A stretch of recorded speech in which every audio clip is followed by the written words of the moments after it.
France, too good for Japan, 42 points to 23. Close first half in this one. Second half really went in France's favour. We'll go through some key events and stats, and you guys can let me know your thoughts on this one. It seemed pretty hot and humid. They were having numerous stops for water in this game because, the weather in Japan right now in Toyota pretty much just seems unbearably hot. Having lived not in Japan but in Asia for a number of years, I can attest to the weather. When it gets like that, you essentially walk out your door and it feels like a slap in the face. It's that hot. So yeah, clearly pretty tough conditions for these teams. Managed as best they could with the water stoppages that were allowed. Interestingly for France, early scrum and Pinot goes over. It's kind of what you expect when you see Damien Pinot out on that right wing, because he has been one of the form wingers in World Rugby just this year, and it's really no surprise that he goes over. It's just a dominant scrum. The ball goes wide. It's about 2 passes out to Pinot, and he goes over. So 7 points to 0 early. But that being said, Japan did well to reply with a penalty a few minutes later, a nice settler to make it 7 points to 3. And then they had a water break. Like, we're only talking 10 minutes. That's what I'm talking about the weather. 10 minutes and a break for water.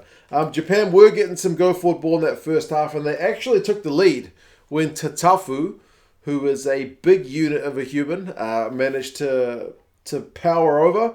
But it was really good go-forward ball, and it's that kind of side-to-side passing game, just trying to kind of tire or stretch opposition defense, which we're used to seeing from Jamie Joseph's Japan, which maybe we didn't see that much against Uruguay. It's more back to type compared to what we've seen before from Japan. So 10 points to 7.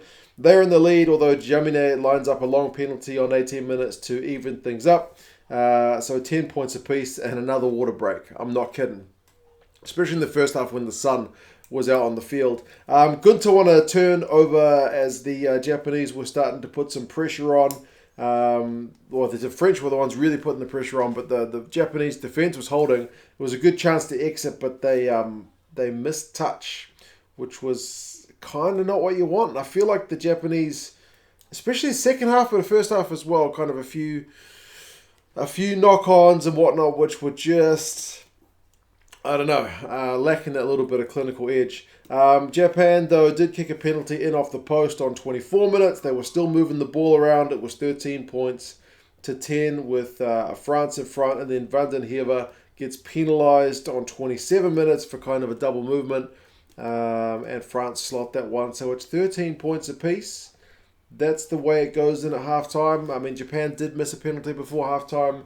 France probably could have had a try if Jamine's final pass had not gone into touch. So both sides a little bit guilty of not taking all their chances. But yeah, like despite the weather being seemingly pretty tough, both sides gave a good crack of it in the first half. Second half, France started by winning some good turnovers. And then when they get advantage, the French just absolutely unleashed their attack. Jamine with a, no, it wasn't Jamine, it was Jalibert with a nice kind of step, takes the ball to the line, gets it to Labelle, and suddenly he's over kind of out of nowhere, man. But Jalibert does have that ability to just kind of draw, step, and pass. He's got the whole skill set, so 20 points to 13. Japan do go through a load of phases, but by this point, I don't know if the French are working them out or if it's, I don't know, the gaps just aren't there for the Japanese attackers. They're going through those passes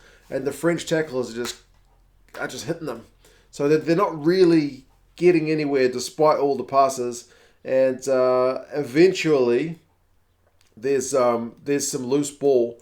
The French do manage to counter and score, but the TMO spots a neck roll in the build-up from Laveau.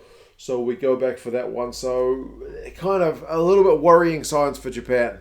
In the first half where that kind of play was getting a bit more, like led to the Tatafu try, it's getting largely shut down by the French defence by this point. Remember, Sean Edwards is not with the the French squad at the moment because he had COVID before they left for Japan alongside a number of the French players and a number of the Japanese players have currently got COVID as well. So, yeah, disrupted build-up to both sides, I think you'd say. 51, Yamanaka kicks another penalty. Japan have been under pressure at the breakdown, so it's 23-13. Scoreline starting to run away. France are offside, though, and the Japanese reply. So, kind of tit for tat, but that's, apart from the final try, that's the only points we see from Japan in the second half. They will get a consolation at the death, but, yeah, that one penalty on 53 is about all we see. Pinot gets his second because Moefana decides to take the game by the scruff of the neck. A line-out move. Moefana runs it at Lee, who's been called up to play at 10 after, again, kind of disruptions in the build-up to this one. And Lee's tackling numbers aren't very good. Unfortunately, he essentially gets run over by Moefana. Moefana gets it to Vakatawa, and Vakatawa gives it to Pinot, and it's try time. So yeah, good stuff from France. Really, I mean, it's a set play as much as that they targeted the opposition 10, who's defensively maybe not quite 100%. So 30 points to 16.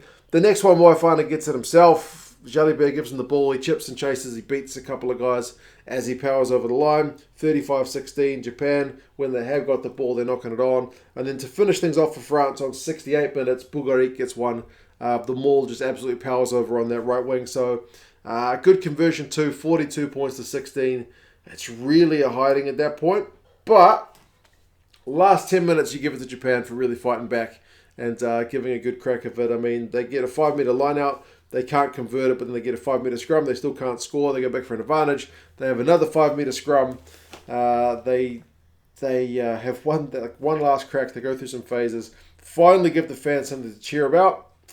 So they finish with a try. It's Fifita who gets it. He's one of the ones who kind of had a knock-on or two in this game that may be a bit uncharacteristic. But yeah, 23 points to 42. I think we do need to see Japan getting more games.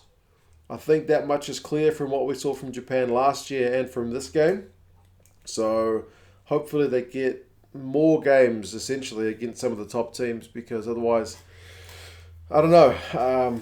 There's not that many of these guys that play outside the Japanese league, so they may fall off the pace a little bit, but I don't know. Jamie Joseph's a smart coach, so we'll see what he can do with them. Run meters finished 624 to 359, because Japan, like I said, we're happy to pass it and run it, whereas the French were kind of using that kicking game to control things as best they could, which is what we've been used to seeing from them, especially in their Six Nations campaigns. So like kicks is 24 to 14, France having more, and even that is not the most kicks you'll ever see in a game. So, I mean, for Japan, it's a switch from play, because against Uruguay, they were more happy to kick it and play direct than play the kind of wide stuff that we saw today. So, bit of a switch. I guess it's maybe a team where they feel like they can potentially dominate against Uruguay, against a team where they maybe figure they will need to, I don't know, run them off their feet a bit more. But, I mean, to be honest, some of the Japanese guys look knackered at the end of this one, but that's to be expected. Japan has more possession, more territory, but also more turnovers conceded, 16 to 11. But as I said, they like to pass it a lot. They like to chuck the ball around. Some of the handling wasn't quite there. But defensively, they tackled at 80%, which is a bit disappointing for Japan. Like France is at 91. France makes 160 tackles. Japan just 76. So, yeah, certainly some areas to work on. It really highlights the depth that we've got in French rugby right now. Clean breaks is 4 to 5, so France have got one more. Defenders beaten 16 to 19, so France with 3 more. But remember, they're doing this with 42% possession, so just more efficient with their carries, more direct. Japan, as I said, in the second half, found it harder to break down the French defence. Tatafu, 54 run meters and a defender beaten. He likes a weak carry. Sakate has 11 from 12 tackles, so not a bad effort. But like I mentioned, Lee, the fly half, 1 from 5 tackles. He's a bit of a revolving door, unfortunately. So, yeah, you're going to get targeted if you've got those kind of numbers. Peno, 54 metres, 4 defenders beaten. Tonga, we were more expecting to see his ball carrying, and he's got it, 42 metres. But 18 from 19 tackles from him. Quite a shift on a hot day. So, yeah, well done, France. They continue to prove themselves a pretty classy outfit away from home, missing many of their big-name players in pretty hot conditions in Japan. and they've still walked away with a pretty comfortable win. There seemed to be some translation issues at the end when Olivon was being interviewed by the interpreter. I don't know if Olivon was having struggle understanding the interpreter's French. I had no idea what was going on because it's a Japanese-French conversation, neither of which language I speak. So there you go. But well done, France. We've still got one more game between these two teams, so we look forward to seeing if Japan can bounce back a bit and whether the French kind of switch their lineup a lot or do they keep things kind of steady. But yeah, you guys let me know your thoughts on this one, and I will talk to you guys again soon. See you later.